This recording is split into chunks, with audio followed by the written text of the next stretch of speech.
be storms in me, I anchor my gaze on you. Father, you're all I need, the center of my being. Though there be storms in me, I anchor my gaze on you. I will love you, I will trust you, keeper of my heart. I will come now, I will bow down, never be apart from your love, from your love. Father, you're ever true, I put my hope in you. Father, you're always good, I come now to worship you. I will love you, I will trust you, keeper of my heart. I will come now, I will bow down, never be apart. I will love you, I will trust you, keeper of my heart. I will come now, I will bow down, never be apart. No. I will love you, I will trust you, keeper of my heart. I will come now, I will bow down, never be apart from your love, from your love, from your love, from your love, from your love, Jesus, from your love, from your love, from your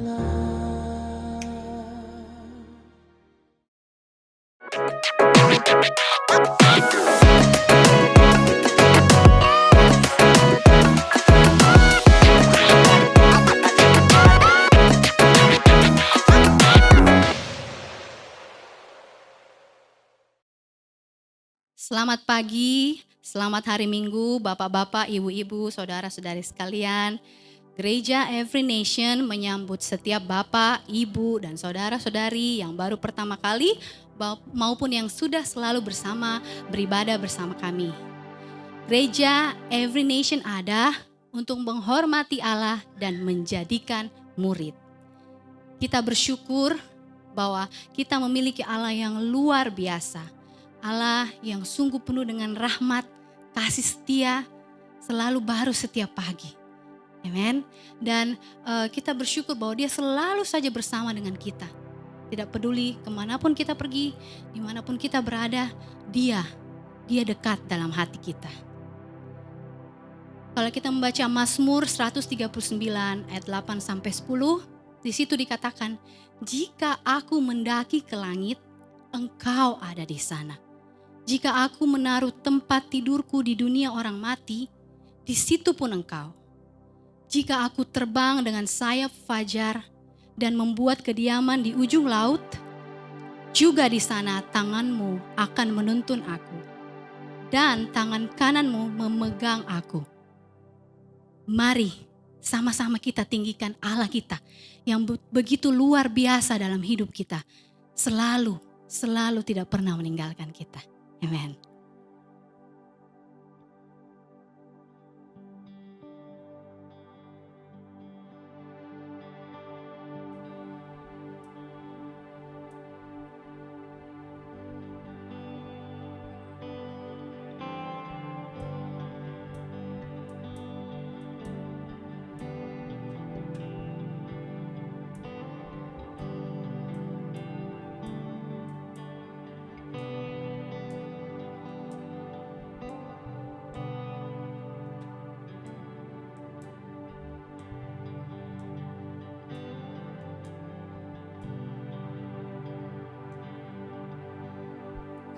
Kemanakah aku dapat pergi, menjauhi roh-Mu yang suci, Kau sahabat,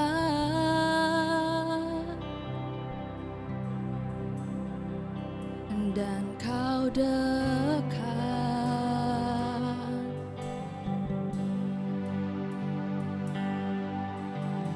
Bahkan seluruh pengabdianku tak bisa membalas kesetiaan-Mu, sungguh mulia.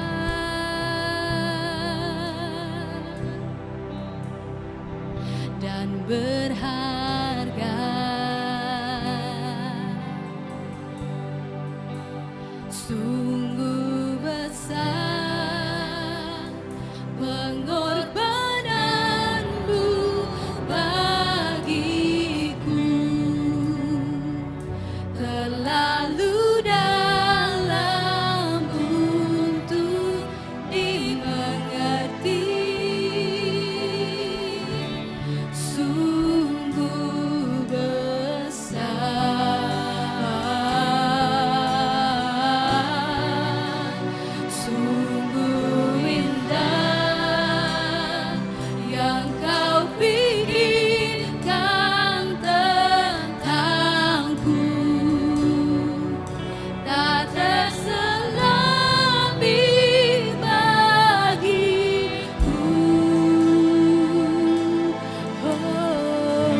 sungguh indah.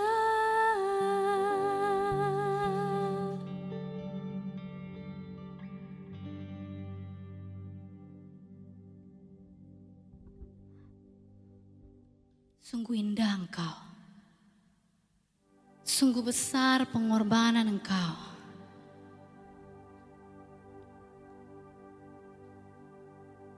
Sampai detik ini kami pun terkadang belum bisa cukup memahami betapa besar kasih Engkau dalam hidup kami. Engkau yang menerima setiap kami.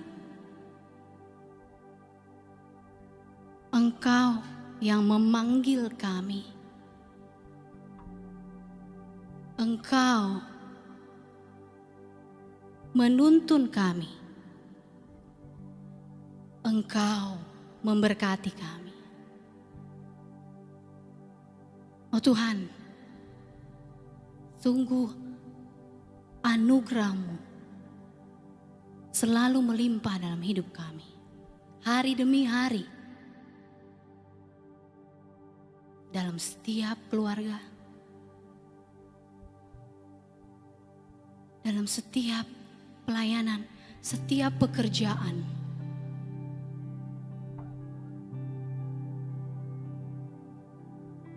Engkau ada. Engkau memberkati kami.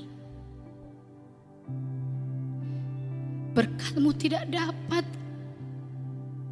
kami ukur dengan ukuran kami. Berkat-Mu melimpah selalu Tuhan. Buka mata kami, sehingga kami dapat menghitung berkat-berkat Engkau selalu, setiap pagi. Engkau, Tuhan, yang memberkati kami, yang menjaga kami, yang menyinari, yang menghadapkan wajah-Mu pada kami, memberikan kami kasih karunia.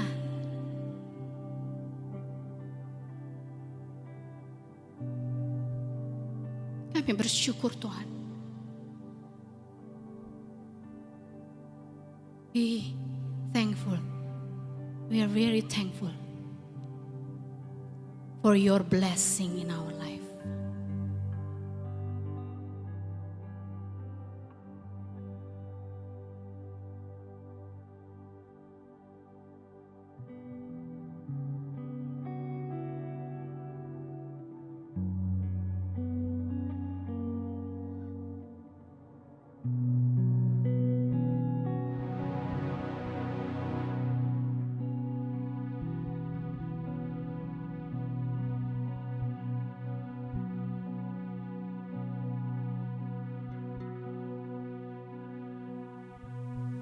Lord bless you and keep you.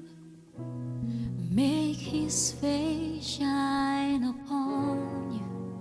Be gracious to you. The Lord turn His face toward you and give you peace.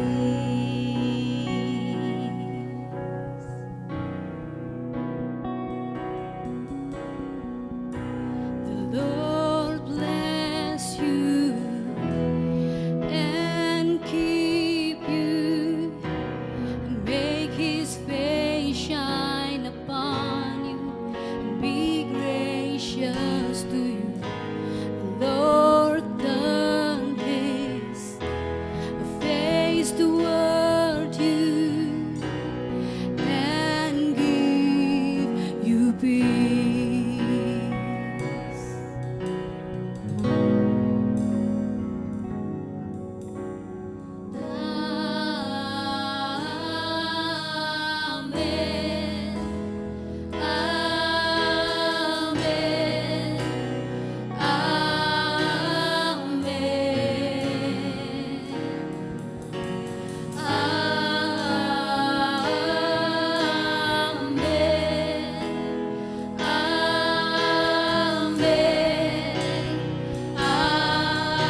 He's for you.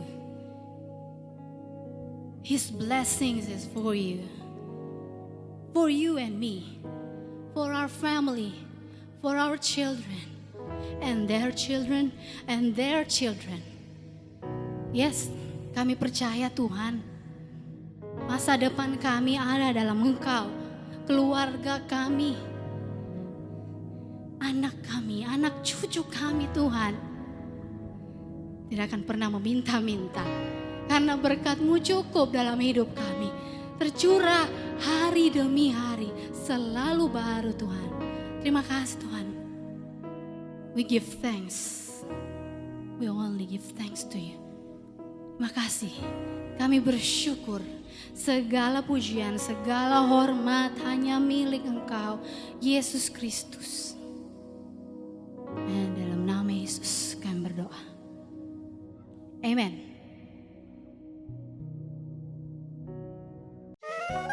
There's a subject that we're all interested in. In fact, we think about it quite often. We can't help it. It's part of our design. For some strange reason, we don't talk about it in church. But when you walk out these doors, it's everywhere you look. I think you know what we're talking about. Sex. It's God's idea. Let's talk about it.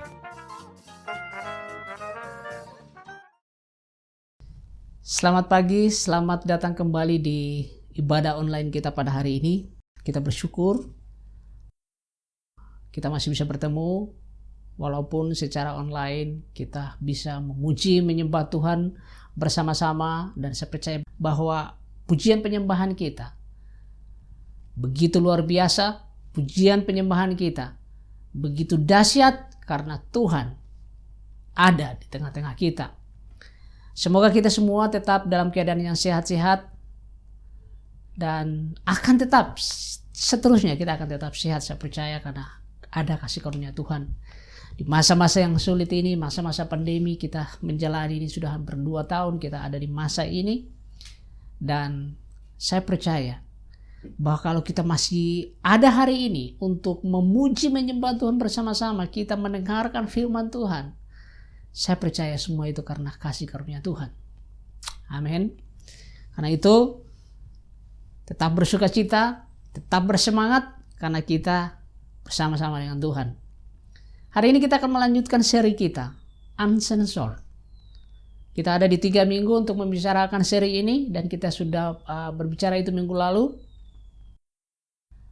Kita berbicara minggu lalu mengenai penyembahan berhala.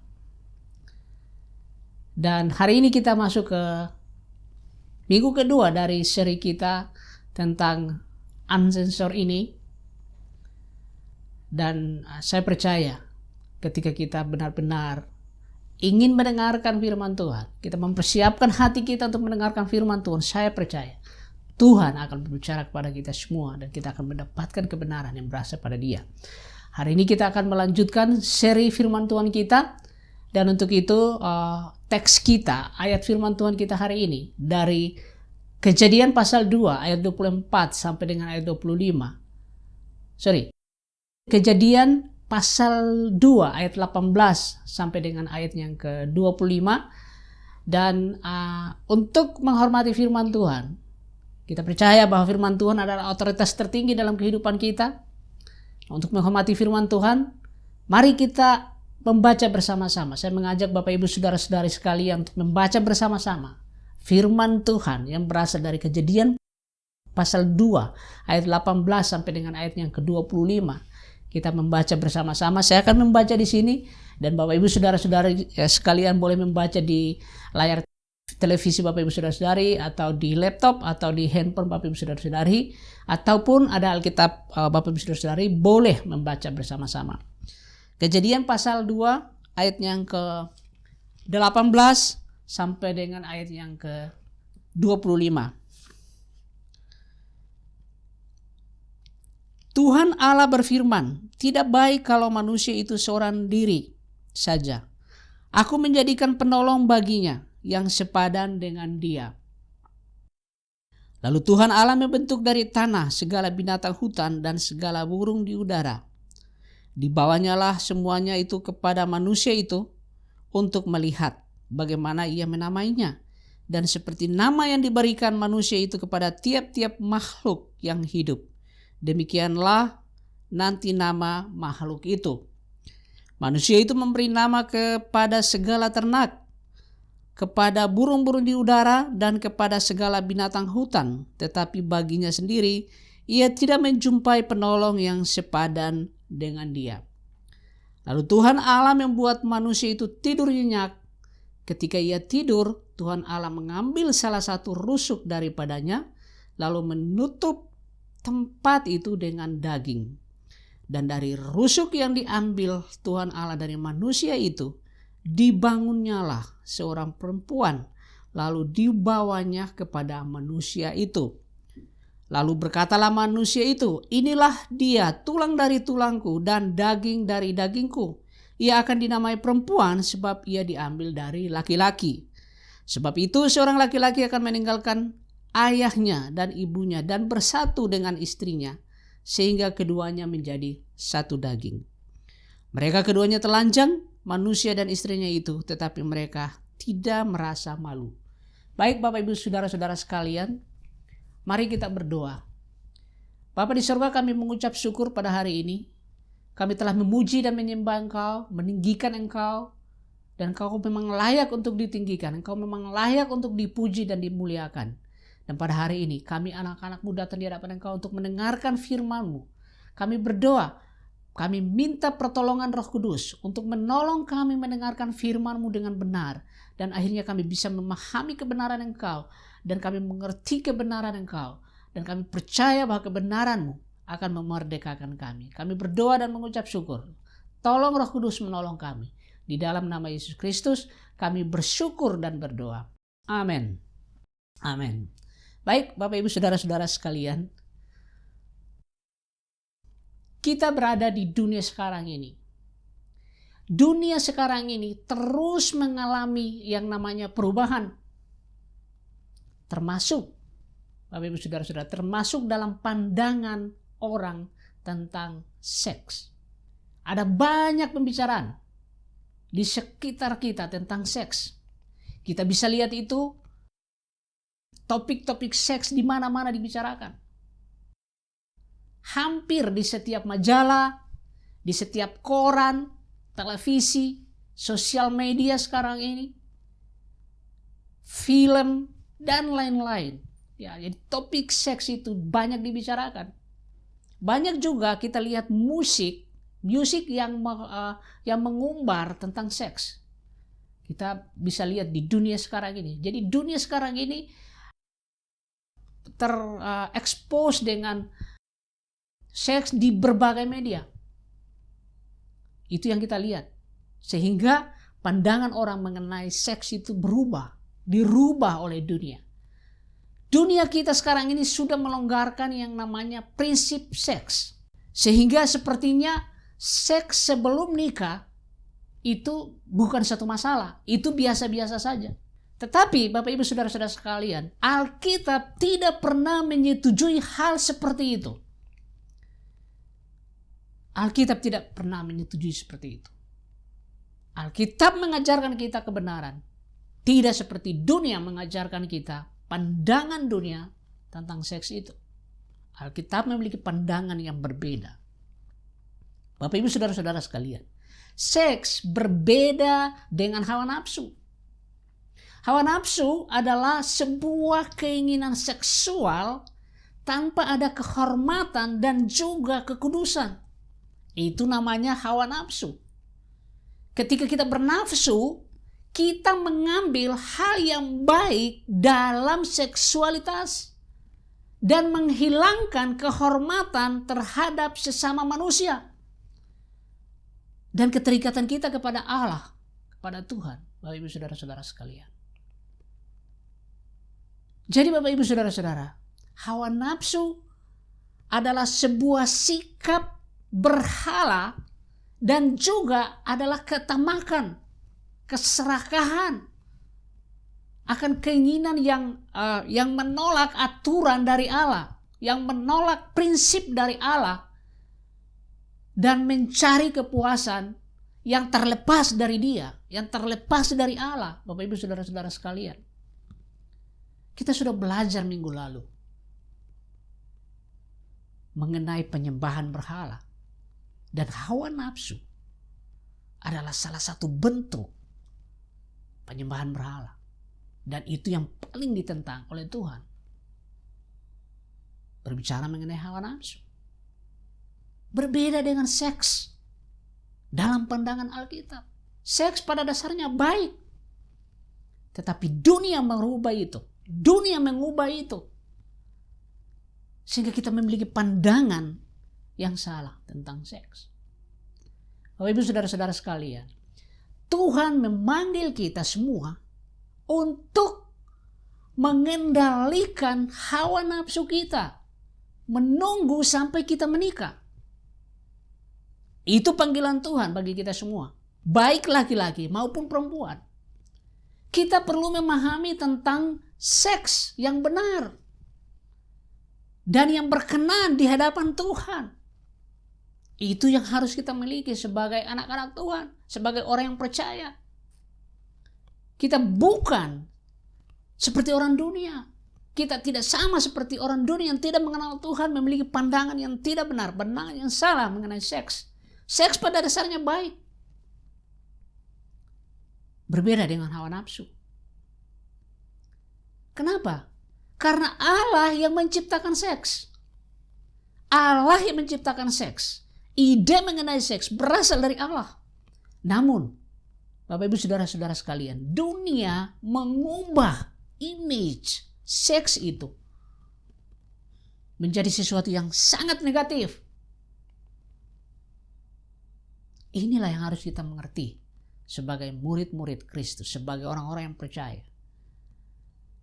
Dunia mengubah image daripada seks itu dan menyalahgunakan itu, sehingga hal itu menjadi dosa. Ada banyak orang bahkan berpikir, Bapak Ibu Saudara-saudari, bahwa Alkitab tidak banyak mengajarkan kita tentang seks.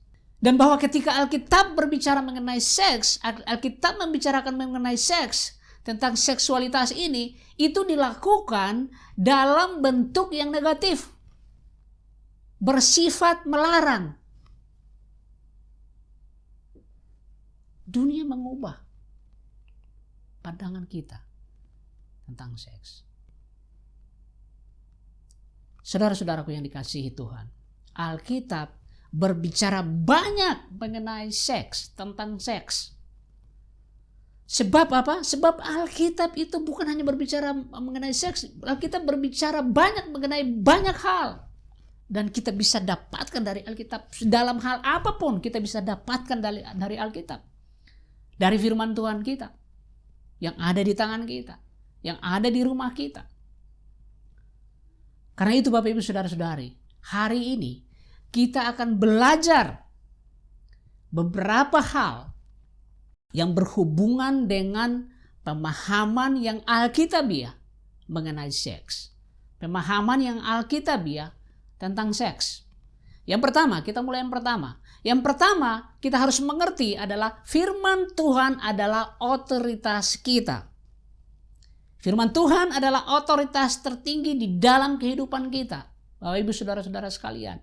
Ini yang pertama yang harus kita mengerti, bahwa firman Tuhan adalah otoritas kita. Di dalam 2 Timotius pasal 3 ayat 16 dan ayat 17, di sana firman Tuhan mengatakan seperti ini. Segala tulisan yang diilhamkan Allah memang bermanfaat untuk mengajar, untuk menyatakan kesalahan, untuk memperbaiki kelakuan, dan untuk mendidik orang dalam kebenaran. Kemudian di ayat 17, dengan demikian tiap-tiap manusia kepunyaan Allah diperlengkapi untuk setiap perbuatan baik. Bapak Ibu Saudara-saudara sekalian, di sana dikatakan, di dalam ayat yang barusan kita baca, dari 2 Timotius 3, ayat 16 sampai dengan ayat yang ke-17, dia mengatakan, segala tulisan yang diilhamkan Allah. Dikatakan segala tulisan yang diilhamkan Allah. Tulisan yang diilhamkan Allah dalam bahasa asli dikatakan bahwa theonestos. Itu berarti nafas. Allah menafaskan. Jadi tulisan yang dinafaskan Allah. Dalam bahasa aslinya itu artinya dikatakan bahwa dinafaskan Allah. Jadi Allah menafaskan tulisan-tulisan itu. Berarti tulisan ini adalah tulisan yang hidup. Segala tulisan yang dihilangkan adalah tulisan yang hidup karena itu dinafaskan oleh Allah. Jadi Bapak Ibu Saudara-saudara sekalian, tulisan yang dinafaskan oleh Allah ini tidak lain dan bukan yang lain, itu adalah firman Tuhan. Itulah Alkitab yang saudara pegang, itulah Alkitab yang kita percaya dan kita baca setiap hari. Itulah tulisan yang dinafaskan oleh Allah. Nah, tulisan ini dikatakan, tulisan yang dinafaskan oleh Allah yang dikatakan bahwa itu bermanfaat. Bermanfaat untuk. Jadi itu berguna. Itu memberikan keuntungan untuk apa? Nah, ini yang kita lihat. Yang sangat berhubungan dengan otoritas di dalam hidup kita, yaitu firman Tuhan. Jadi tulisan yang diilhamkan Allah ini bermanfaat untuk, pertama, untuk mengajar, memberikan kita instruksi, mengajar kita, mendidik kita. Jadi firman Tuhan mengajar kita. Apa yang kita tidak tahu diajarkan oleh firman Tuhan. Firman Tuhan adalah guru yang baik dalam kehidupan kita. Karena firman akan mengajar kita, mendidik kita, memberitahu kita apa yang kita tidak tahu di dalam hidup ini. Yang kedua, firman yang dinafaskan Allah, tulisan yang dinafaskan Allah itu menyatakan kesalahan kita. Jadi bermanfaat untuk menyatakan kesalahan kita. Memberikan kita konviksi, memberikan kita keyakinan di dalam hidup kita. Firman Tuhan, dia menyatakan kesalahan kita, memberikan kita koreksi. Dia memberitahu kita yang mana yang salah. Tidak hanya sampai di situ. Firman Tuhan bukan hanya menyatakan kesalahan kita, tetapi kemudian firman Tuhan itu dikatakan memperbaiki kelakuan kita, mengoreksi kita, mendidik kita. Jadi dia tidak hanya menyatakan salah kita di mana. Ini salah kita, itu salah kita, tidak. Tetapi firman Tuhan setelah dia menyatakan kesalahan kita, dia memperbaiki. Dia punya kekuatan, punya kuasa untuk memperbaiki kita. Correction, dia mengoreksi kita. Itu firman Tuhan. Setelah dia memperbaiki kita, memperbaiki kesalahan kita, dikatakan bahwa firman Tuhan itu juga bermanfaat untuk mendidik orang dalam kebenaran. Mendidik orang dalam kebenaran, berbicara mengenai mendisiplinkan orang di dalam kebenaran. Kebanyakan dari kita tidak disiplin dalam kebenaran. Firman Tuhan mendisiplinkan kita di dalam kebenaran. Karena itu kita perlu firman Tuhan. Dan terakhir, bukan hanya di situ. Firman Tuhan itu bermanfaat bagi kita. Kita diperlengkapi untuk melakukan perbuatan baik. Wow.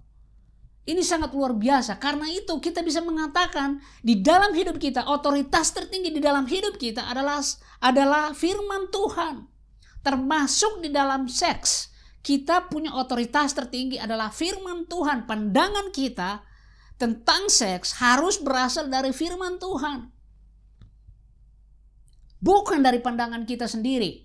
Bukan dari pemikiran kita sendiri. Bahkan bukan seks menjadi otoritas kita. Tapi firman Tuhan adalah otoritas kita yang tertinggi. Jadi Bapak Ibu Saudara-saudara sekalian, firman Tuhan adalah standar mutlak di dalam kehidupan kita. Tidak bisa tidak. Karena itu adalah otoritas kita di dalam kehidupan kita. Kita sudah lihat tadi, firman Tuhan mengajar kita. Firman Tuhan menyatakan kesalahan kita. Firman Tuhan memperbaiki kelakuan kita. Mendidik kita di dalam kebenaran. dan bahkan memperlengkapi kita untuk melakukan perbuatan yang baik di dalam kehidupan ini. Jadi sekali lagi Bapak Ibu Saudara-saudara sekalian, firman Tuhan adalah standar mutlak bagi kita sebagai orang-orang percaya. Sebelum kita mengenal Kristus, kita hidup menurut standar kita. Kita punya standar sendiri di dalam kehidupan kita. Tetapi setelah kita menerima Kristus, kita punya standar, dan standar itu tidak lain dan bukan yang lain. Itu adalah firman Tuhan. Kita menerima firman sebagai standar hidup kita. Apa yang kita percaya dan bagaimana kita hidup, termasuk di dalam seksualitas. Firman Tuhan harus menjadi standar kehidupan kita. Ini yang harus kita mengerti. Di dalam 1 Korintus 6 ayat 13, firman Tuhan mengatakan seperti ini. Makanan adalah untuk perut dan perut untuk makanan, tetapi kedua-duanya akan dibinasakan Allah. Tetapi tubuh bukanlah untuk percabulan, melainkan untuk Tuhan, dan Tuhan untuk tubuh. Ingat baik-baik, firman Tuhan mengatakan, tubuh bukanlah untuk percabulan, melainkan untuk Tuhan, dan Tuhan untuk tubuh. Jadi ketika kita berani melanggar standar firman Tuhan ini, akan ada konsekuensi yang akan kita dapatkan. Bapak Ibu Saudara-saudara sekalian, kita telah menerima Yesus dan kita punya standar yang mutlak, yaitu firman Tuhan. Jadi Bapak Ibu Saudara-saudara sekalian, firman Tuhan adalah otoritas dalam hidup kita. Itu pertama. Pertanyaannya adalah, apakah kita hidup di bawah otoritas firman Tuhan setiap hari? Apakah kita hidup di bawah otoritas firman Tuhan ini dalam segala segi kehidupan kita, termasuk di dalam seks? Apakah kita hidup di bawah otoritas firman Tuhan? Ini yang perlu kita mengerti. Jadi sekali lagi Bapak Ibu Saudara-saudara sekalian, firman Tuhan adalah otoritas kita. Firman Tuhan adalah standar yang mutlak bagi kehidupan kita dalam segala area kehidupan kita. Itu yang pertama. Yang kedua kita akan belajar bahwa seks merupakan ide dari Tuhan. Di dalam Kejadian 2 ayat 18 barusan kita baca. Di sana firman Tuhan mengatakan seperti ini. Tuhan Allah berfirman, tidak baik kalau manusia itu seorang diri saja. Aku akan menjadikan penolong baginya. Ya, aku akan menjadikan penolong baginya yang sepadan dengan dia. Kemudian di ayat 22. Dari rusuk yang diambil Tuhan Allah dari manusia itu, dibangunnyalah seorang perempuan, lalu dibawanya kepada manusia itu. Kemudian kita baca di Kejadian 1 ayatnya yang ke-27. Firman Tuhan mengatakan seperti ini. Maka Allah menciptakan manusia itu menurut gambarnya. Menurut gambar Allah diciptakannya dia. Laki-laki dan perempuan diciptakannya mereka. Dan di ayat 28 dikatakan Allah memberkati mereka. Lalu Allah berfirman kepada mereka. Beranak cuculah dan bertambah banyak.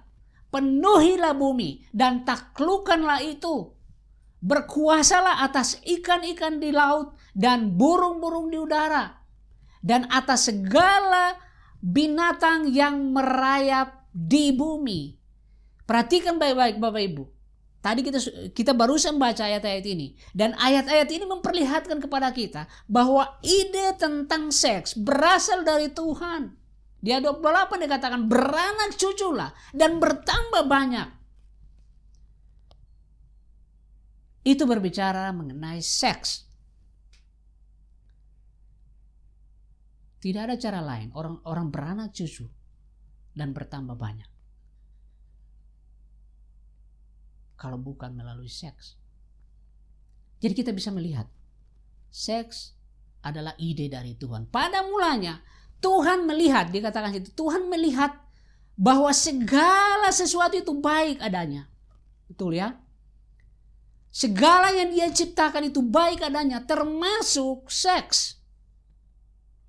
Yang ayat yang barusan kita baca. Oleh karena itu Bapak Ibu Saudara-saudara, seks adalah gagasan Tuhan. Seks adalah ide dari Tuhan. Dan karena itu kita harus menghormati itu.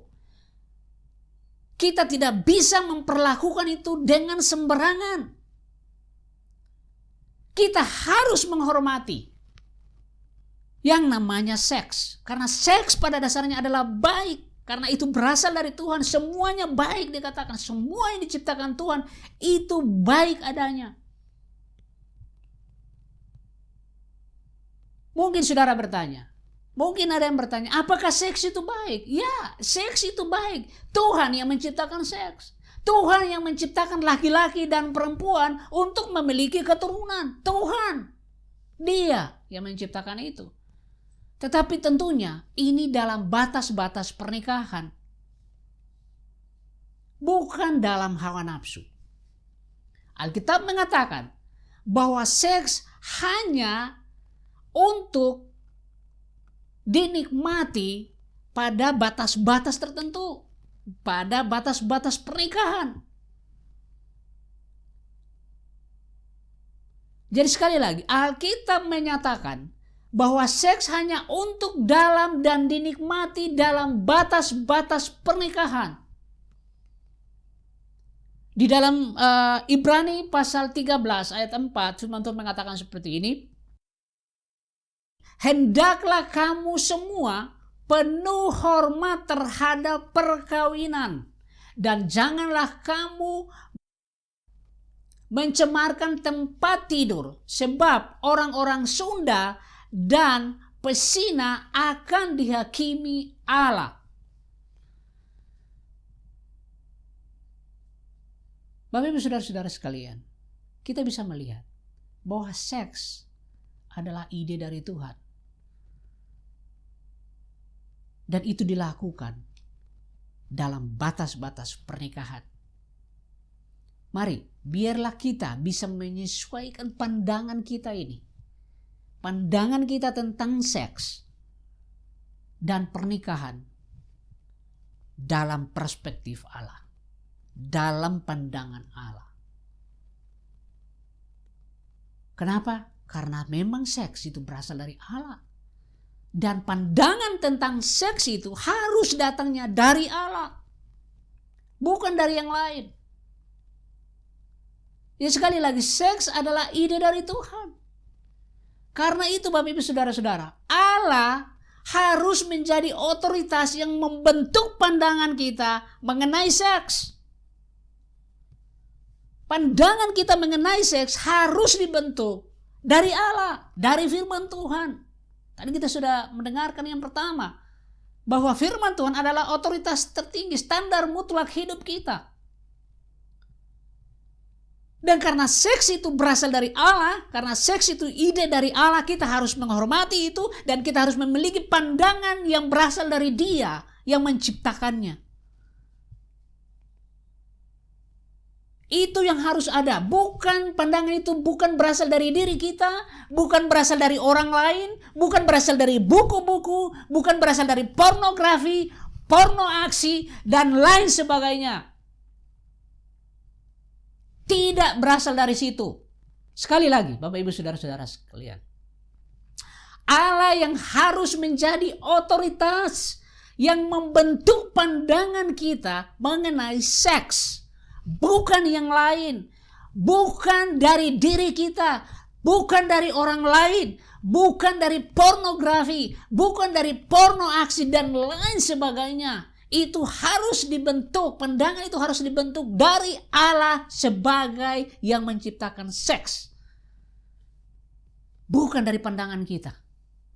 Karena itu Bapak Ibu Saudara-saudara sekalian, jangan biarkan selain daripada Allah dan firman-Nya yang membentuk pandangan kita tentang seks. Semoga kita berdoa dan kita meminta kepada Tuhan Kiranya Tuhan sebagai yang menciptakan itu memberikan kita pandangan yang benar. Dan kita punya Alkitab untuk itu. Kita punya firman Tuhan untuk itu. Yang menjadi standar hidup kita.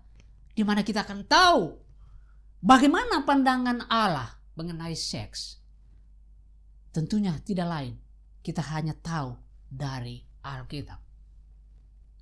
Karena itu, sekali lagi, Alkitab harus menjadi standar hidup kita. Alkitab harus menjadi otoritas hidup kita. Dan karena Allah yang menciptakan seks itu, pandangan mengenai seks kita harus berasal dari Dia. Yang ketiga, jadi kita sudah belajar yang pertama, bahwa firman Tuhan adalah otoritas kita. Yang kedua, kita sudah belajar bahwa seks adalah ide dari Tuhan. Dan sekarang yang ketiga, seks seharusnya dinikmati hanya antara suami dan istri. Sekali lagi, seks seharusnya hanya antara suami dan istri. Dalam Kejadian 2 ayat 20, firman Tuhan mengatakan, manusia itu memberi nama kepada segala ternak, kepada burung-burung di udara, dan kepada segala binatang hutan. Tetapi baginya sendiri, ia tidak menjumpai penolong yang sepadan dengan dia. Ayat 21. Lalu Tuhan Allah membuat manusia itu tidur nyenyak. Ketika ia tidur, Tuhan Allah mengambil salah satu rusuk daripadanya, lalu menutup tempat itu dengan daging. Ayat 23. Lalu berkatalah manusia itu, inilah dia, tulang dari tulangku dan daging dari dagingku. Ia akan dinamai perempuan karena sebab ia diambil dari laki-laki. Kemudian ayat 24. Sebab itu seorang laki-laki akan meninggalkan ayahnya dan ibunya dan bersatu dengan istrinya sehingga keduanya menjadi satu daging. Dan ayat 25. Mereka keduanya telanjang, manusia dan istrinya itu, tetapi mereka tidak merasa malu. Bapak Ibu saudara-saudara sekalian, sekali lagi, seks seharusnya hanya antara suami dan istri, bukan yang lain. Bapak Ibu saudara-saudara sekalian, seks merupakan bagian dari tujuan Tuhan bagi manusia. Tuhan punya tujuan dalam menciptakan seks. Dan Tuhan menempatkan batasan-batasan tertentu yang sesuai untuk seks.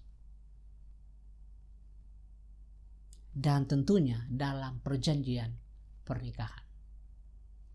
Tujuannya adalah untuk rekreasi tentunya. Kesenangan pasti, rekreasi. Tetapi juga bukan hanya rekreasi, tetapi juga rekreasi. Itu berbicara mengenai keturunan. Berbicara mengenai generasi yang baru. Ya tadi kita sudah baca Kejadian 1:28. Tuhan mengatakan beranak cuculah dan bertambah banyaklah. Penuhilah bumi. Berkuasalah atas ikan-ikan di laut, burung-burung di udara, dan atas segala ternak yang merayap di bumi. Jadi sekali lagi, tujuan Tuhan menciptakan seks pertama adalah rekreasi, kesenangan bagi suami dan istri.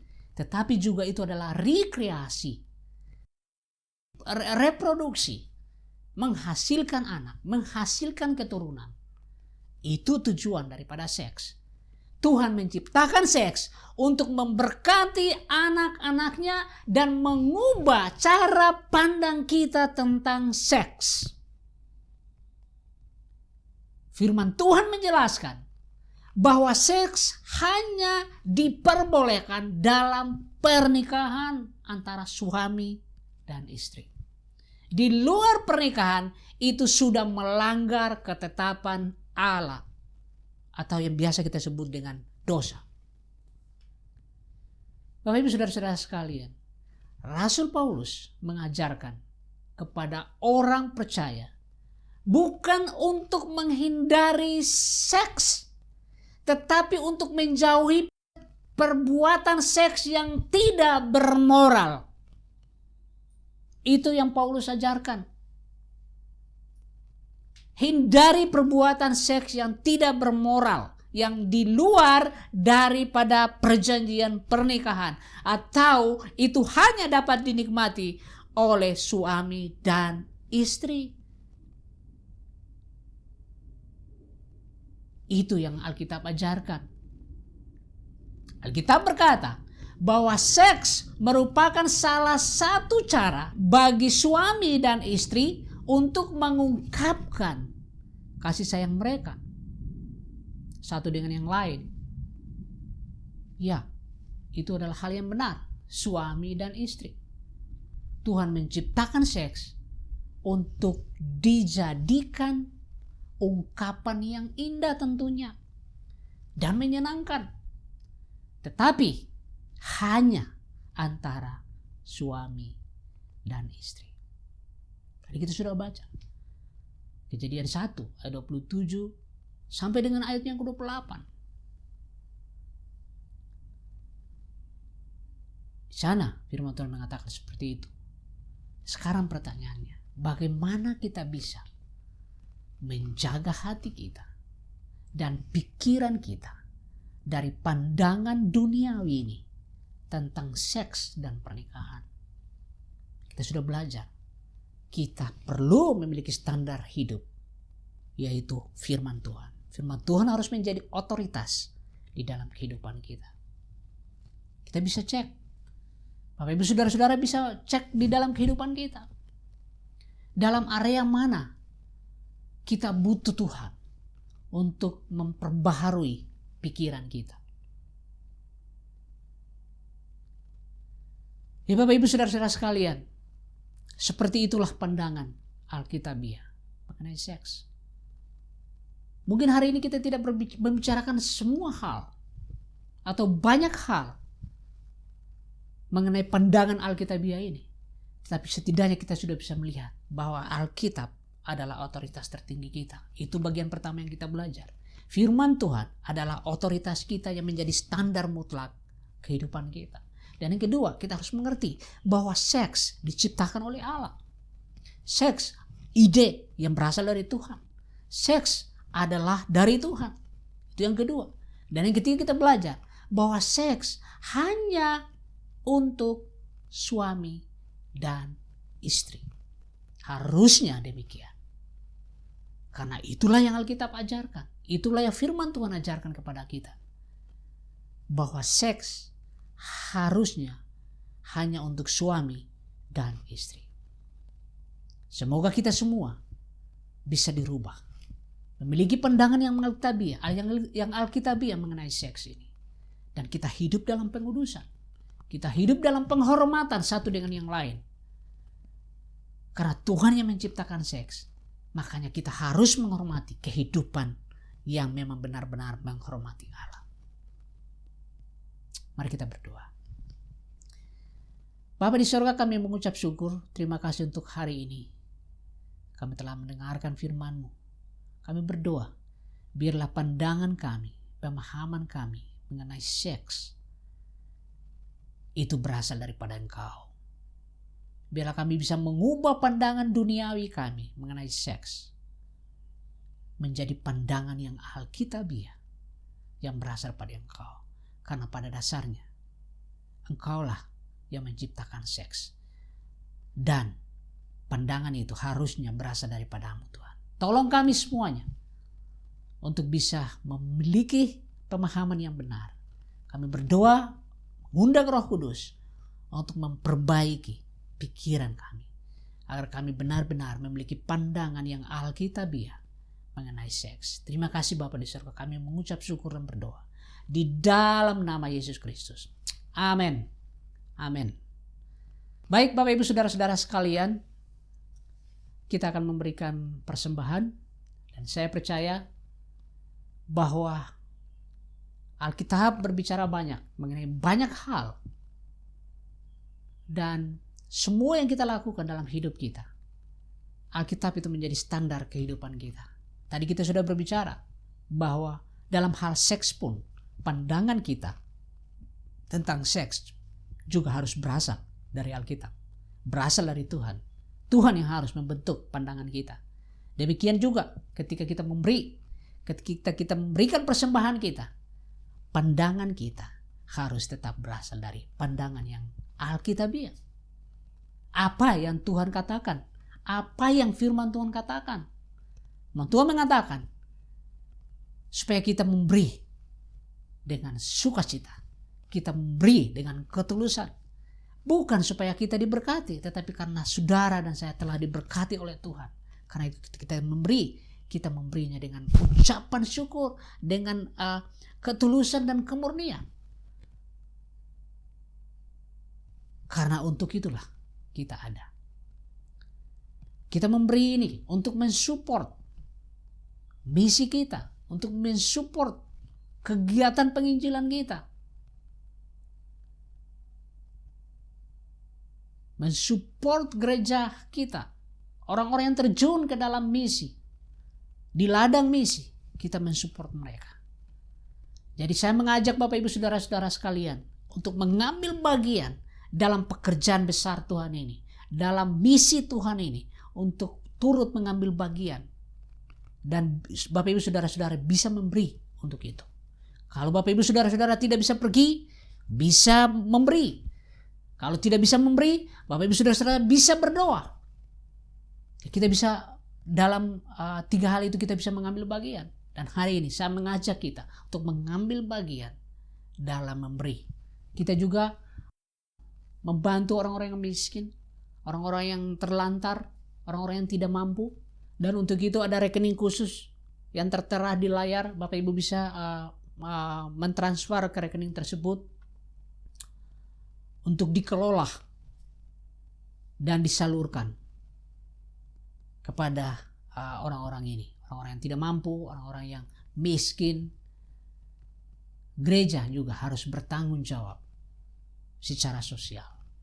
Dan sebagai gereja Every Nation Makassar, kita mengambil bagian, bertanggung jawab secara sosial. Itu menjadi salah satu mission statement kita, bahwa kita menjadi berkat, bertanggung jawab secara sosial. Karena itu jika sudah siap persembahan kita, mari kita berdoa. Bapa di sorga, terima kasih Tuhan.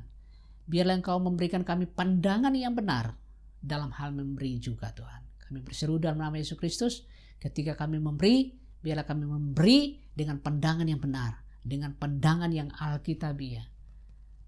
Terima kasih Tuhan untuk segala berkat yang telah Engkau berikan dalam kehidupan kami. Kami percaya Tuhan, ada begitu banyak berkat yang kami terima. Karena itu ketika kami memberi Tuhan, kami memberi dengan sukacita, kami memberi dengan ketulusan. Karena semua itu berasal daripada Engkau yang memberkati kami Tuhan. Terima kasih Bapa di surga, kami mengucap syukur. Kami berdoa untuk offering, perpuluhan, janjiman, persembahan khusus kami, persembahan misi kami. Kami berdoa biar ini diberkati dan ini bisa dipakai untuk pelayanan memperlebar kerajaan-Mu. Kami berdoa biarlah kami diberikan hikmat untuk bisa mengaturnya dengan baik, mengelolanya dengan baik. Terima kasih Tuhan, kami bersyukur dan berdoa di dalam nama Yesus Kristus. Amin. Amin. Selamat memberi. Tuhan memberkati kita semua. Sungguh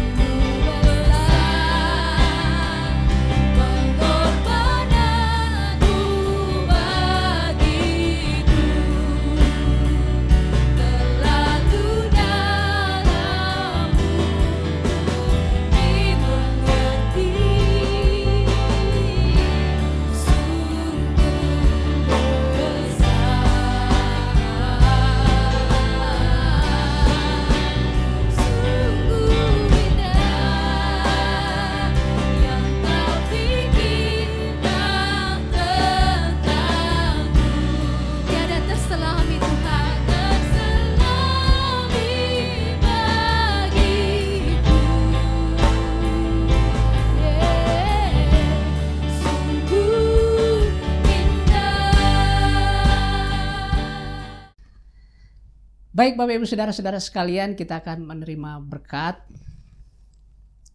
Berkat dari Allah Abraham, Allah Ishak, dan Allah Yakub kiranya menyertai kita, dan oleh kekuatan Roh Kudus menyertai kita hari ini, seterusnya, dan sampai selama-lamanya. Di dalam nama Yesus Kristus. Amin. Baik Bapak Ibu Saudara-saudara sekalian, ibadah kita telah selesai. Selamat bersekutu satu dengan yang lain. Tuhan memberkati kita semua. Sampai jumpa.